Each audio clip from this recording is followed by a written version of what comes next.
രാമൻ ദശരഥനോട് പറയുന്ന 3 തരം മക്കളെ പറ്റി പറയുന്നുണ്ട് കേട്ടോ രാമായണത്തിൽ. 3 തരം മക്കളുണ്ട്. ഒന്ന്, താതകാര്യം അനാജ്ഞപ്തമാകിലും മോദേന ചെയ്യുന്ന സുതൻ ഉത്തമനാണ്, ആത്മജൻ ഉത്തമനാണ്. അച്ഛൻ അനാജ്ഞപ്തം, ആജ്ഞാപിക്കാതെ, അച്ഛൻ ഉപദേശിക്കാതെ നിർദ്ദേശിക്കാതെ കാര്യങ്ങൾ ചെയ്തു കൊടുക്കുന്ന മകനാണ് ഉത്തമ മകൻ. രണ്ടാമത്തത്, താതൻ നിയോഗത്താൽ ചെയ്യുന്നവൻ മധ്യമൻ.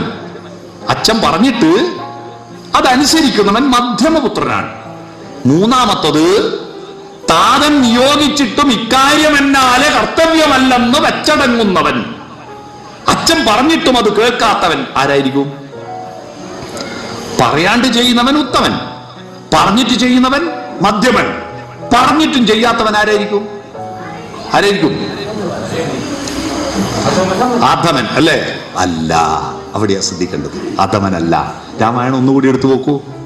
പിത്രോർ മലമെന്ന് ചൊല്ലുന്നു സത്തുക്കൾ, അത് മകനല്ല മലമാണ്.